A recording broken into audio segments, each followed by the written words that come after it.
तो स्टूडेंट्स, आप लोग के लिए खुशखबरी है कि CUET यूजी का फॉर्म रिलीज हो गया है और अभी कल ये फॉर्म रिलीज हुआ है।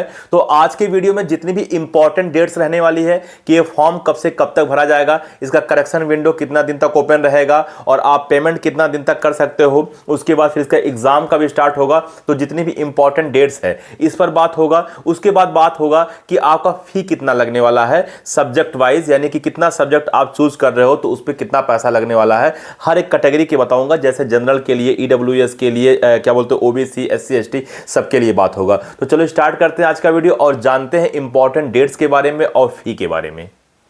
हेलो स्टूडेंट्स, मैं अनूप राय, मेरे यूट्यूब चैनल स्पार्कअप क्लासेस पर आप सभी लोग का स्वागत है।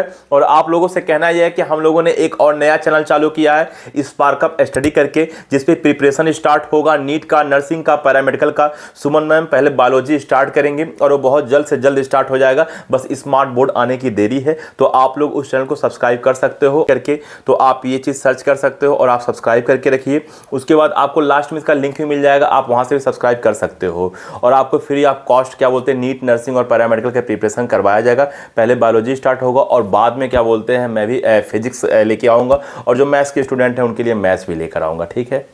तो जैसा कि आप लोग स्टार्टिंग में सुने होंगे कि CUET यूजी 2025 का फॉर्म रिलीज हो गया है। इंपॉर्टेंट डेट्स पे मैं बात करूं तो इसका फॉर्म अभी कल शाम को रिलीज हुआ है, यानी कि 1 मार्च को रिलीज हुआ है। बात करें कि इसका क्लोजिंग डेट कहां तक रहेगा, तो इसका आपका 22 मार्च तक फॉर्म भरा जाएगा और 22 मार्च को रात में 11:50 तक आप फॉर्म भर सकते हो। वैसे मेरा सजेशन ये रहेगा कि आप लोग क्या बोलते हैं लास्ट डेट में नहीं, पहले ही फॉर्म भर लें। अदरवाइज क्या होता है, कभी कभी नेटवर्क वगैरह बहुत स्लो होता है, वेबसाइट क्या बोलते हैं बहुत सही काम नहीं करता है, तो बच्चे फॉर्म भरने से वंचित रह जाते हैं। तो आप लोग फॉर्म क्या बोलते हैं पहले ही भर लेंगे। 22 मार्च इसका लास्ट डेट है। बात करेंगे सर पेमेंट कब तक कर सकते हैं, तो पेमेंट आप एक दिन ज्यादा भी ले सकते हो, यानी कि 23 मार्च तक इसका पेमेंट कर सकते हो।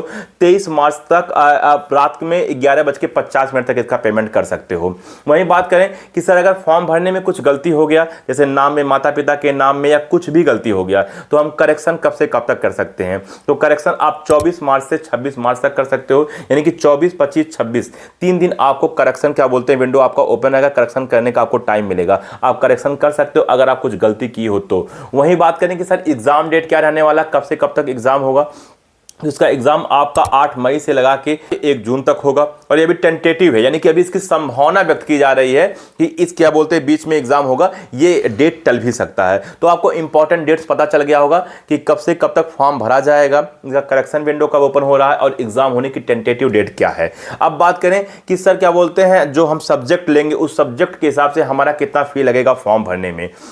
तो सबसे पहले मैं आपको समझा दूं कि आप 5 से ज्यादा सब्जेक्ट चूज नहीं कर सकते हो, आप मैक्सिमम 5 सब्जेक्ट ही सेलेक्ट कर सकते हो। अच्छा, अब बात करें कि अगर आप मान लीजिए 1 सब्जेक्ट, 2 सब्जेक्ट या 3 सब्जेक्ट आप सेलेक्ट कर रहे हो तो आपका सेम पैसा लगेगा। जैसे मान लो कोई स्टूडेंट है वो केवल 1 सब्जेक्ट सेलेक्ट कर रहा है और दूसरा स्टूडेंट है वो केवल 2 सब्जेक्ट सेलेक्ट कर रहा है, तीसरा है वो 3 सब्जेक्ट सेलेक्ट कर रहा है, तीनों का जो पैसा है वो सेम लगेगा। हाँ, अगर उनकी कैटेगरी समान है तो। अगर कैटेगरी अलग अलग है, जैसे कोई जनरल है या कोई OBC है, तो पैसा अलग अलग लगेगा। तो मैं आपको बताता हूं कि 1 सब्जेक्ट, 2 सब्जेक्ट और 3 सब्जेक्ट के लिए कितना पैसा लगने वाला है कैटेगरीज वाइज। तो मैं आपको बताऊं कि अगर आप क्या बोलते हैं 3 सब्जेक्ट की बात हो रहा है, यानी कि 1 या 2 या 3 की, ठीक है ना। अगर आप जनरल हो तो आपका 1000 रुपया फी लगेगा फॉर्म फी, ठीक है ना। आप OBC NCL हो या EWS हो तो आपका 900 रुपया फी लगेगा। अगर आप SC ST PWD third gender हो तो आपका 800 रुपया फी लगेगा। और अगर आप अपना सेंटर आउटसाइड इंडिया चाहते हो, यानी कि इंडिया के बाहर चाहते हो, तो आपका 4500 रुपया फी लगेगा।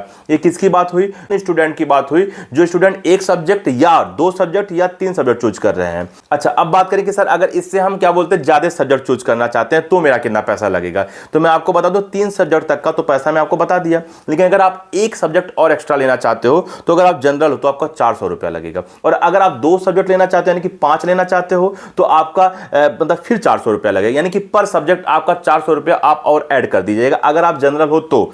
अगर आप क्या बोलते हो OBC NCL हो या EWS हो तो 375 रुपया पर सब्जेक्ट आप ऐड कर दीजिएगा। अगर आप SC ST PWD हो, थर्ड जेंडर हो, तो 350 रुपया पर सब्जेक्ट आप ऐड कर दीजिएगा। और अगर आप क्या बोलते हैं आउटसाइड सेंटर चाहते हो इंडिया के तो आप 1800 रुपया पर सब्जेक्ट ऐड कर दीजिएगा, ठीक है ना।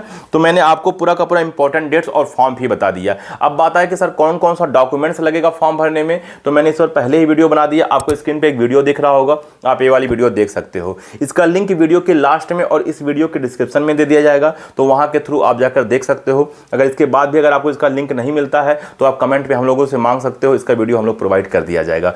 हाँ, आप लोगों से ये कहना था कि अगर आपको फॉर्म फिलिंग पर वीडियो चाहिए कि फॉर्म कैसे फिल करेंगे, तो आप लोग कमेंट करो, फॉर्म फिलिंग पर वीडियो बना दिया जाएगा, या तो मैं बना दूंगा या तो सुमन मैम बना देंगी। तो ठीक है स्टूडेंट, आप लोग कमेंट जरूर करिएगा। तो उम्मीद करता हूं कि आज आपको ये वीडियो समझ में आया होगा कि इंपॉर्टेंट डेट्स क्या क्या बोलते हैं, और दूसरी बात है कि फी कितना लगने वाला है, ठीक है ना। और ईच सब्जेक्ट यानी प्रत्येक सब्जेक्ट के बारे में मैंने बता दिया कि अगर आप 3 से ज़्यादा लेते हो तो आपको कितना पैसा और देना होगा कैटेगरीज वाइज। तो स्टूडेंट, इस वीडियो में इतना ही, मिलते हैं अगले वीडियो में, तब तक के लिए जय हिंद। आप लोग कमेंट करना बिल्कुल मत भूलिएगा, फॉर्म फिलिंग लिख दीजिएगा तो मैं समझ जाऊंगा।